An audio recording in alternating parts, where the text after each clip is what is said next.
Hello, everybody, and welcome to the Women's Soccer Show. I'm Sara. And I'm Ali, and they keep asking me back. Stop pretending like you're not just a regular presenter now, Ali. We don't have to ask you back every week. Yeah, but it's just in case like people are like, and she's here again. Ali was just like, I promise I'm going to be more American. I'm getting more American every week. I'm going to show my excitement. We don't want you to be anything you're not, Ali. Just be yourself. It's okay. People will know that you're excited just because you're here every week. That's true. That's very true. And for those of you who are wondering where Helen is, she is exhausted. She covered the derby. So you've just got me and Allie today, which, frankly, not so bad. No offense, Helen. We love you. And you'll hear this when you listen, I guess. And I'm sure she'll get a rant on the Patreon. We'll get a rant on the Patreon about something, so you won't miss her too much. Yep. Well, Allie, you were the star of our Instagram this weekend, weren't you? Yeah, so basically I had in total 8 hours of travelling time on Sunday, so I had to do something to kill some time, and so they gave me the reins on the Insta story, and I have to say it was so much fun. It was so much fun to do. I've already said this to you. I really enjoyed the story. I was most impressed with the Canva graphics that you were able to develop on the bus on your phone. Yeah, no, absolutely. I mean, I asked the important questions like oat milk versus almond milk, and like... What won? Oat milk was the winner on that one. Look at our environmentally conscious fans. We love it. And how much halloumi is too much halloumi? The answer is there is no such thing. What is halloumi? Cheese. Oh, yeah, see... I remember seeing that Instagram story and I was like, I'm just not going to participate because I'm not sure what we're talking about now. It's Greek grilling cheese. It's amazing. But yeah, and I also got some football in. So yeah, and like you guys seem to react really well to it. So look out for more M6 travels and recommendations at the services. So, Hallie, you were at the West Ham game. Helen was over covering the derby. And I, not this weekend, but last Wednesday, was at the Gotham FC game attending as media. I'm getting a little fancy. It's okay. I'm still relatable, everybody. I still only have like 130 followers on Twitter, so it's okay. I think it's a really important thing that we get to talk about everything that happened in the NWSL last Wednesday. First and foremost, though, I had a blast covering this game as media. I was first of all really excited, not to seem like such a geeky fan to get a media pass, but I really should play it cool right now, but I'm not going to. It was a blast. It was really awesome. I walked into the stadium through the media entrance and immediately realized I didn't know where to go from there. All I knew in my head was that it was like, go to the press box. And when I walked in and I was like, where's the press box? So I was like, okay, no, I'm going to play it cool. So I went to the bathroom to try to like, just go to the bathroom and also to be like, okay, take a beat, like open your email, figure out where the press box is. Anyways, that's not the point of the story. When I got back out from the bathroom, none other than Meg Linehan, who notorious, obviously we all know her name, I don't need to say who she is, was walking up the stairs to the press box 20 feet in front of me. And I was like, well, I'm just going to follow her. She obviously knows where she's going. But it felt like I saw a celebrity. I was just like, my heart dropped and I was just completely starstruck. And then I was a very strange, just weird person for a while. And at one point left the press box, walked back in, and she was standing kind of near my seat talking to some people. And I walked in and I gave her a wave like I knew her, just like, oh, hey, Meg, what's up? And she gave me this look that was like, hi. Who are you? So it all went really well. I would say this was a very special night. This game was being played in Philly for Carly Lloyd. It was like Carly Lloyd's second to last home game. It was a celebration of Carly Lloyd. The stands were packed. And also, obviously, this was the first game back after the weekend games were canceled amid all of the news breaking of sexual coercion charges and, frankly, just like a year of countless abuse charges have surfaced. And also, these were really big games for the playoff picture.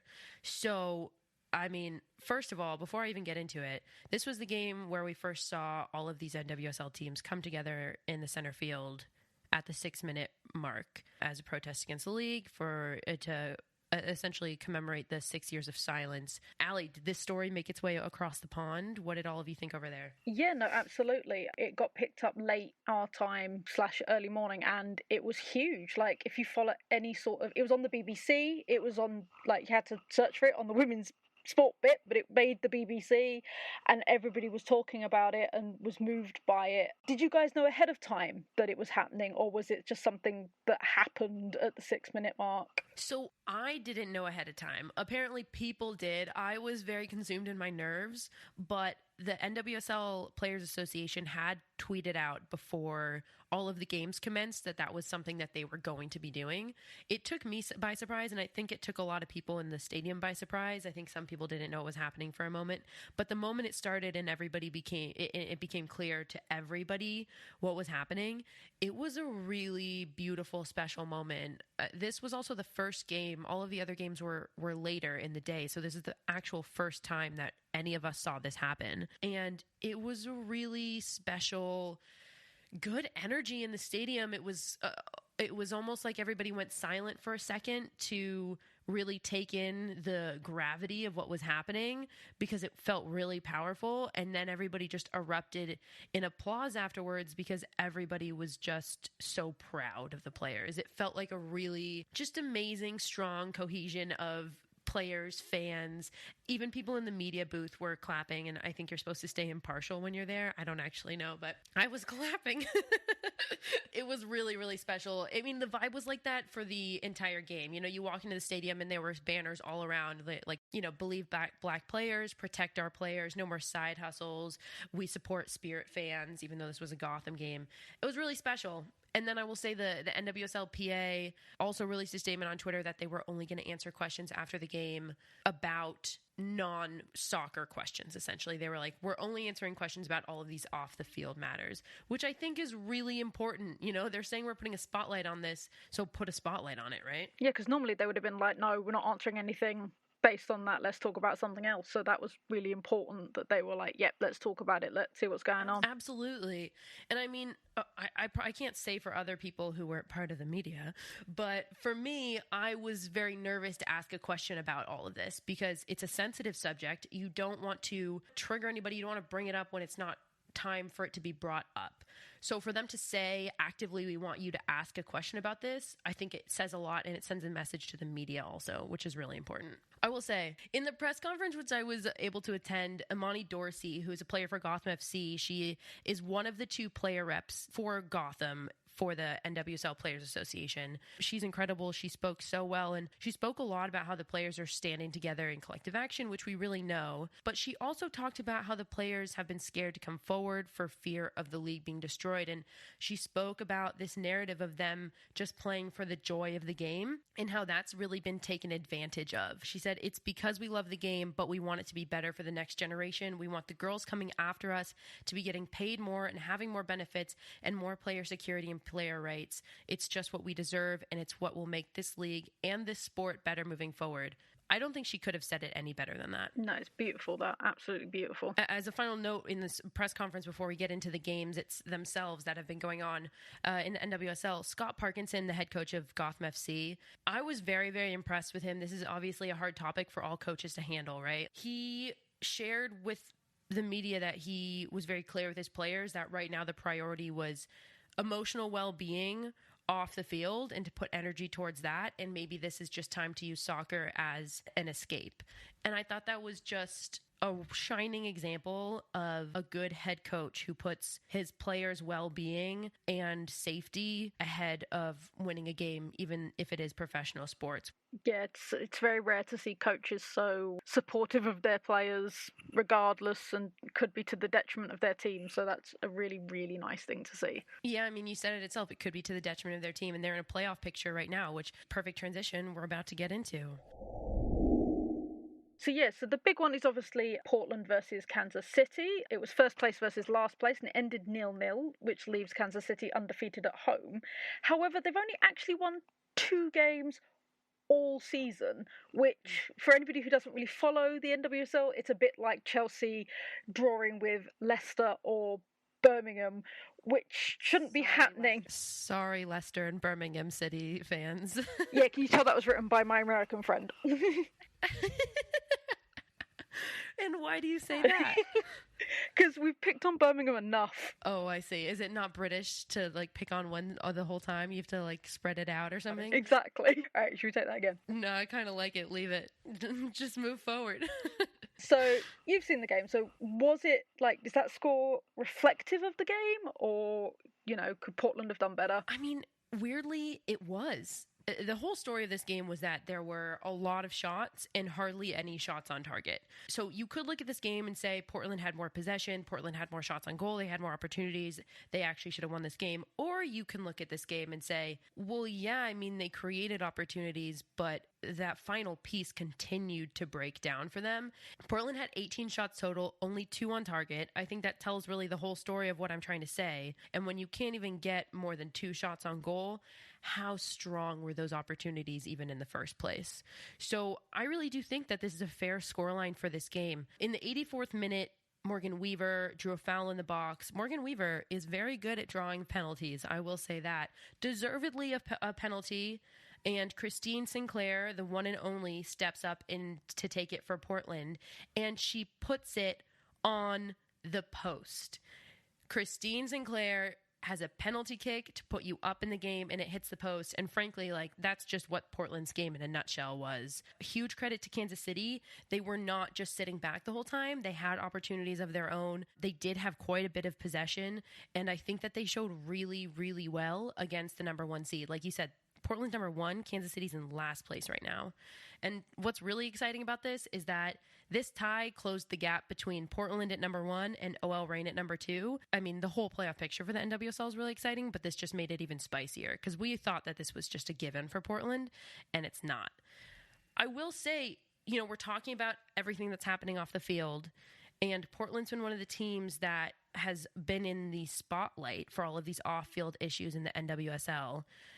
Do you think, Allie, that this is affecting certain teams more than it's affecting others? I think it has, to be honest. I mean, I think everybody's affected, do not get me wrong. I think it is a league-wide issue that has got into everybody's heads. But Portland were the main ones with the backroom staff that it's hit and they've lost and things like that, and it can't help but affect their gameplay, because is there going to be something going in their heads going, could we have done something sooner? Could we have created an environment where people could have come forward? Could we have banded together? Like, there's going to be all these doubts in their head of things that could have been done that they didn't do for various reasons. And I think, yeah, that's going to affect gameplay because they're just not quite in the right headspace. Yeah, it'll be really interesting to see what happens. And obviously, there's a heavy thing that affects everybody. But, it you know, when we're looking at specifically the playoff picture, how is this going to affect North Carolina? How far are they going to fall out of the playoff picture, if at all? So it'll be really interesting to see. There's only 4 games left in the regular season. And I know you Brits don't do, you know, playoff picture. It's just who wins the league wins, which frankly does make more sense. I was going to say, I never understand playoffs because it's like, you got to number 1. Now go fight for your position. I have this discussion with Helen all the time, and I told her in college my team won the league, and then we lost in the playoffs, so we didn't actually win the league. And it's a little frustrating when it happens to you. Well, we are going to move from the NWSL over to Around the World and then obviously into the WSL. So we are going to go around the world, around the world. I sang it last week so none of you would miss Helen singing it this week. That was the plan. No, that was not preemptive. That was actually just worked out really well. Heading over to Spain, Barcelona beat Atletico Madrid 3-0 on Saturday and remained tied at first with the also undefeated Sociedad. We're seeing the middle of this table really even out with tons of ties all around the league in the middle of the table teams and some strong, really growing competition, which is fun to see. Absolutely. And now we're going to go to France. Don't worry, I'm not going to do Helen's terrible accent. We said last week that we were keeping our eyes on Paris FC as well as Bordeaux. Can they challenge for one of the Champions League spots? Paris FC is keeping PSG and Lyon in their sights. Paris FC is sitting just 3 points behind both of these monster clubs, with their one loss being to PSG. Lyon destroyed Bordeaux, however, 4-1 the other week, but this league is far from over. over to Mexico. To whoever told us on social media to stop calling the team Unal and to start calling them Tigres, thank you.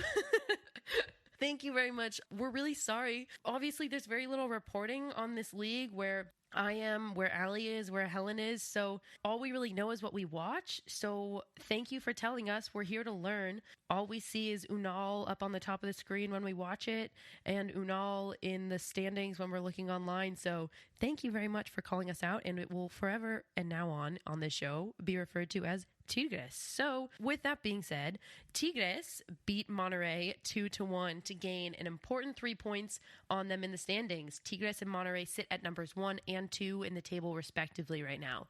This table continues to shape up to be one of the most competitive tables we see. We said it last year. We're saying it again this year. We highly recommend everyone go watch La Liga MX Femenil because it is a wild one. Absolutely. So we're going back to Europe now with the Champions League. Well, we kind of hyped up the Barca-Arsenal game because... Are you going to blame this one on me too, Allie? Yes, because they're your team. But she was confident that Arsenal could take on Barcelona. And they got handed to them. Barca beat Arsenal 4-1, leaving Arsenal with a bit of a reality check about where they actually stand, and they've got a lot more building to do before they can take on the defending champions again. We've also mentioned that Wolfsburg could give Chelsea a run for their money, and boy did they! The game was wild, ending in 3-3, which nobody expected. It was so back and forth. If I had predicted a score, I would have predicted a much lower score line. Like, nobody predicted that 3-3. Absolutely not. So if you're looking for a fun, high-scoring game, this will be worth a rewatch. The next games are this Wednesday, when this episode drops, and also this coming Thursday. Have you checked out Total Football Analysis yet? TotalFootballAnalysis.com provides researched analysis on loads of football games, including women's football. Want to know why Miedemar scores so many goals? Do you want to explore how City have turned it around this season? Head over to TotalFootballAnalysis.com and sign up to learn more about the beautiful game. We have a special discount for listeners of the Women's Soccer Show. At checkout, type WOSO10 to get a full year for €10. That's €40 off the yearly subscription. Head over to TotalFootballAnalysis.com and type WOSO10 at checkout. We are heading back to the UK with the WSL, and there is only one game we could actually talk about, and that is the Manchester derby, which happened on Saturday. We thought it was going to be a cracker of a game, and boy, was it.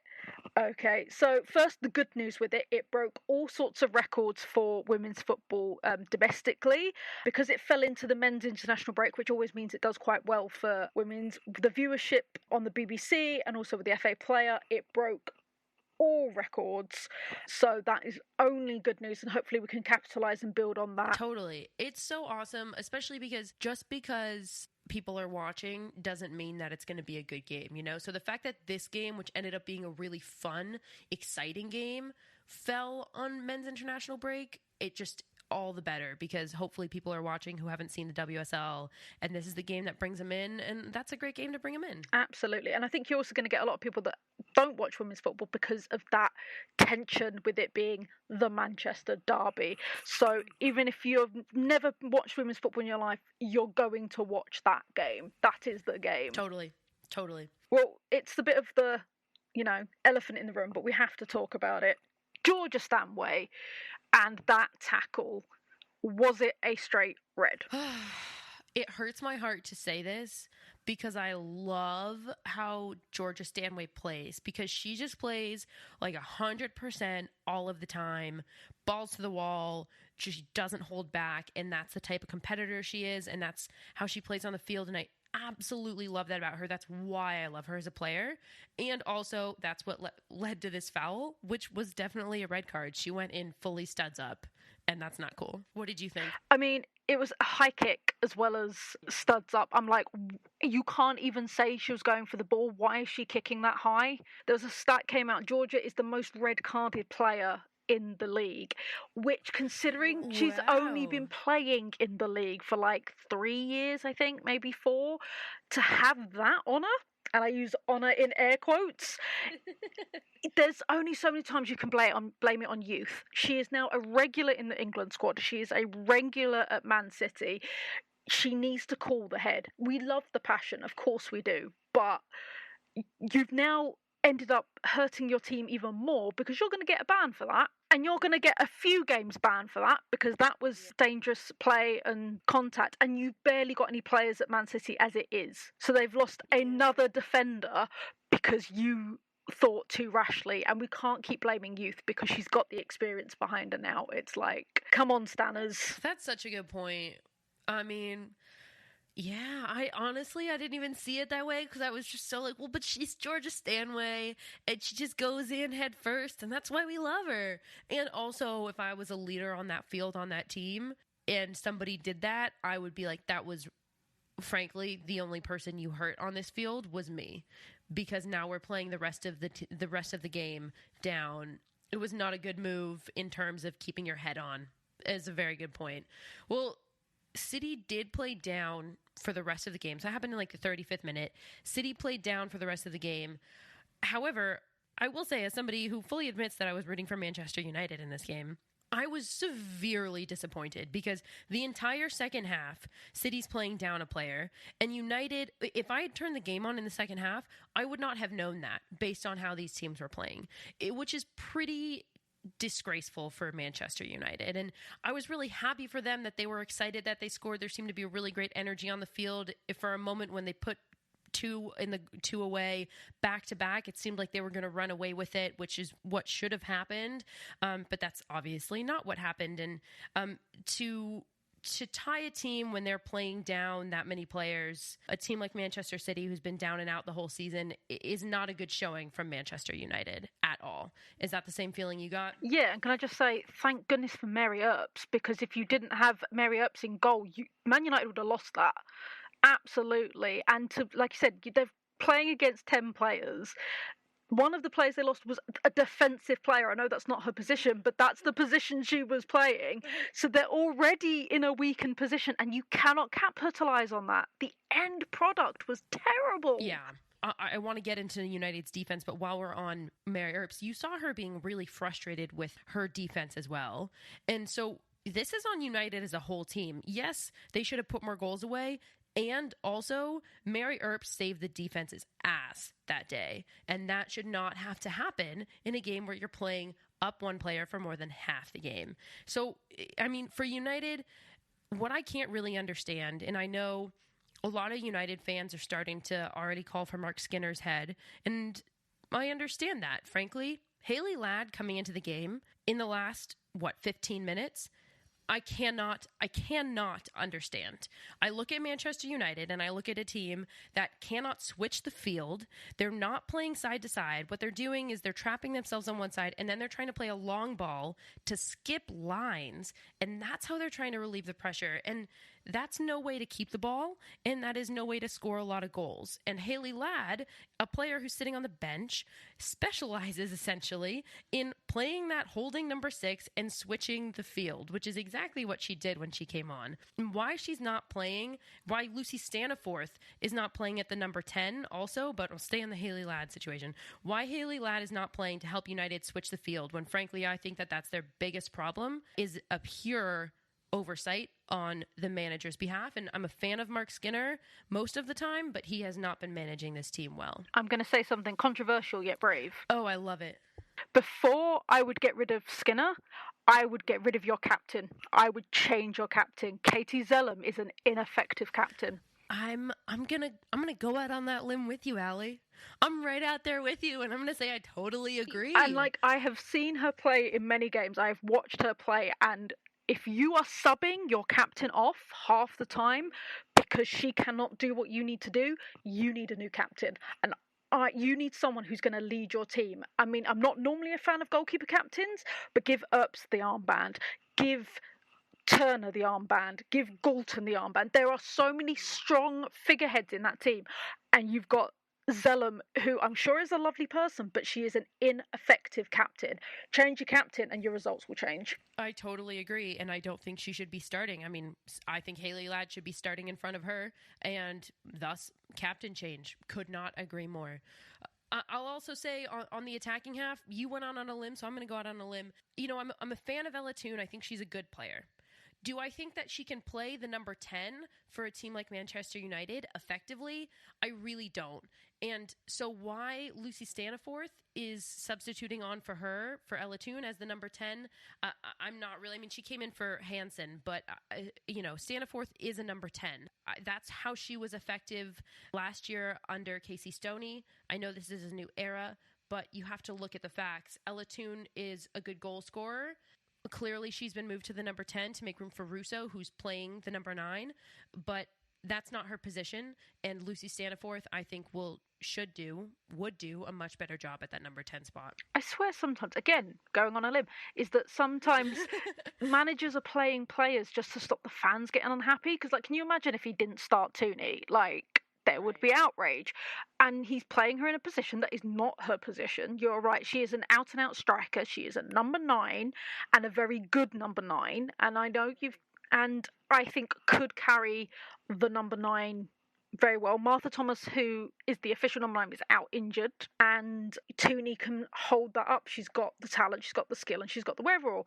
So I just feel like they're balancing egos, and that's just going to be to their detriment. And I say this as someone who had a team that did that last season. Balancing egos never works. That's a really good point. I mean, the sad thing is you look at this team and they seem to really love each other, and they seem to love playing with each other, and they seem to really get along, which is also credit to Mark Skinner. That's part of what he brings as a coach, is really, really good culture. We saw it in Orlando in the NWSL, and we're seeing it here.